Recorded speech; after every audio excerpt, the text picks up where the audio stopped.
36 roses for $36. Go to 1-800-Flowers.com.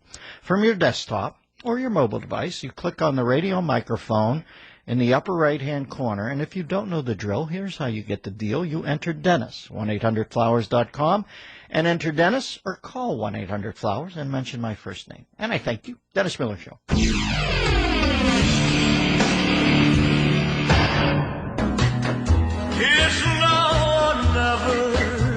But not the Lord, the King. What was I watching last night? Earlier in the evening. I have to watch Dr. Zhivago in snippets. It's so grim. But I'm a big Omar Sharif fan. And he's just great. Great. But I watch maybe 30 to 40 minutes of it, and I can't watch anymore. So I have to always chase it. You know, my beer chaser is I flip over and watch Elvis sing for the kids in Viva Las Vegas with Anne Margaret in the orange mock turtleneck and essentially pantyhose, black heels. Like one of the great iconic sexy images of all time. It's my screensaver. And went over to the King. It's just so much fun, that number. It's not Viva Las Vegas, which obviously is great, but it's just great. The King shows up in a gymnasium. He's on his first date that he finally procures with Anne Margaret, and he's a race car driver. The thing I always loved was about the non-connected interconnectivity of the Elvis films, where it was just assumed that whatever Elvis was, you could add on that he was a world-class rock and roller to that, because, you know, she's on her first date, and she said, come on, want to dance? And he said, no, baby, I don't want to dance. She's like, oh, at least sing. I told the kids you'd sing. Like, it's just such a funny premise to think you're on your first date, she's with a group of people he's never met, or the band, but there's that easy, all of a sudden the King steps up, looks at the band, clicks twice, and come on, everybody. And at the end, when they put their legs over each other, doing the Elvis parody, you can tell they balked. I bet you in that moment you can look at that and just see they had that easy camaraderie of people who had completed a bonking run and not held any animus after the fact. Let's go to Steve in Wisconsin. Steve, how are you? Dan, how are you, man? Man, if I could quantum leap, it would be into Elvis's body circa 1972 post the show at Caesars, man. I just watched that. It was unbelievable, man.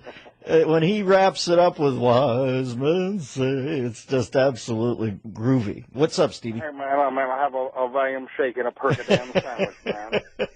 He does shake that arm, man. It's beautiful. He always puts the fingers 4 and 5 up. I love that move. He clasps the index in the middle with the thumb, and he throws up 4 and 5. It's like something he must have picked up with the hang loose in Hawaii. Anyway, what's on your mind? TCB, baby, TCB. Hey, I was wondering if you had a chance to check out the awesome Billy Crystal's new 700 Sundays on HBO. No, Marty Short told me that he went to see it. He said it was absolutely great. Is it great? Brilliant, man. I just caught the first 10 minutes this morning, but I can give you a little preview. I won't ruin it for you. But he talks about, he comes up, you know, he's recounting his life, and he says, my bris, he goes, this is when they cut off the top 7 or 8 inches of your penis. he says they had to get a lumberjack involved in the process. He goes, foreskin. This thing's a 5-skin. I can hear Billy's rhythms, man. I'll give it a tumble, Stevie. Thanks for reminding me. Yeah, Marty said it's just unbelievable. 866-509-7268. We go to Jim in Florida. Hey, Jim, how are you? Hey, dude, I gotta agree with you with Anne Margaret. And but you know what though, the movie Tommy with the Who, Anne Margaret was in this like velvet silk type of tight hot pants. Yeah. Oh my God, I think she blows away Stella Stevens and Ellie Mae in the other Elvis movies. Yeah, she was, for me, the quintessence. Although Shelley Fabre's in there in a nice second slot. But Anne Margaret, yeah, she's rocking it in Viva Las Vegas. What's on your mind today, brother? Well, the reason why I called, I wanted to find out, I was watching a Chris Farley movie yesterday, and I know you were in the same realm, you know, back at... Yeah, I think I did 2 years with him. Yeah, what was the funniest thing you ever seen him do? And were you surprised when he passed on? I'll let you go. No, I wasn't surprised. Saddened, but not surprised. But I would say I can't remember. You know how Christian you think you remember being in? I know I was standing right next to that set with Carvey. I can remember that in my mind's eye for Chippendales. We went in to watch it, so I know I was there for that. But I can't. I love that's not my favorite Farley bit, although that's one of the seminal moments in the history of Saturday Night Live. But as a recurring character, that guy who lives in a van near the river used to lay me out. Matt Foley. And I can't tell. I can't remember ever being right there, and I'm wondering if he only hatched that after I had left. Did he come in with Foley? Do you remember? No, I'm scanning something as I speak to you. No, you look that up. I believe he premiered in 1993, so that was a couple years after you were gone. Okay, because I would have thought that would be my favorite one, but I can't say I was ever there close. And Chris was a bit of a wild man, a sweet enough guy.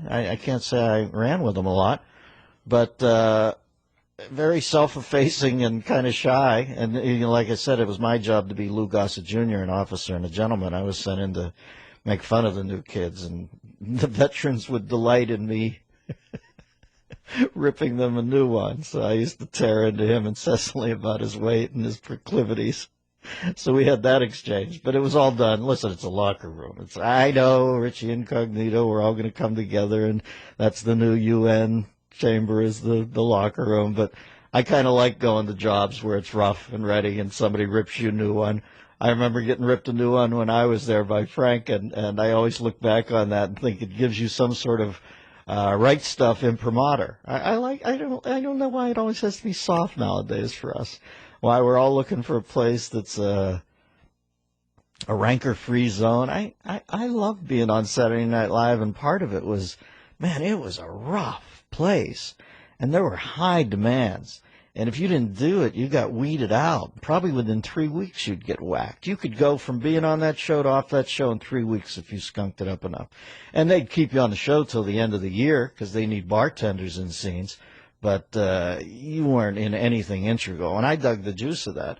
But I just remember Franken saying to me, I remember when my first week there, Franken was the executive producer, and I had the right. At that point, Weekend Update was written by everybody, and I was more than happy for the help. Now, I would say, literally within around 10 shows, it became Herb Sargent and I writing it, and somebody else had a great idea for a joke. They'd throw it in. We weren't, paranoid about it or anything, but he and they kind of left us to our own devices because it seemed to be working in a year where things weren't working. But I remember before that, when I was unknown there and I had to go in and run jokes by Franken, I can remember sitting there terrified at the base of Franken's desk on a Friday as he read through the jokes I had written, and him looking up at me and saying, after 15 minutes, maybe me sitting there sweating, saying, well, these would be great, but if we were doing an unfunny show, wouldn't it? He said, when are you going to bring the funny jokes in? He said, but these, 10 out of 10 when we do the unfunny show. And I guess you're supposed to walk away now and say, Franken owes me an apology, or I was brutalized. I remember thinking, in retrospect, that was one of the best things anybody ever did for me there, because I started formulating rhino skin right there, man. I thought, all right, brother. That and another moment I had with Jim Downey, the head writer, where he just illuminated in me in a much more touching way, I thought, than Al's did. But that's Al's way. I don't begrudge him that. But I remember walking out of there thinking, all right, big boy pants now. This isn't the yuck yucks outside of Detroit. This is SNL. You got around 3 weeks here. Stayed all night writing jokes. I had to correct them because I was always wrong with the tenses. And the next night doing okay. And I thank Franken for tearing me a new one, reminding me that the best things aren't always the easiest things. Dennis Miller Show.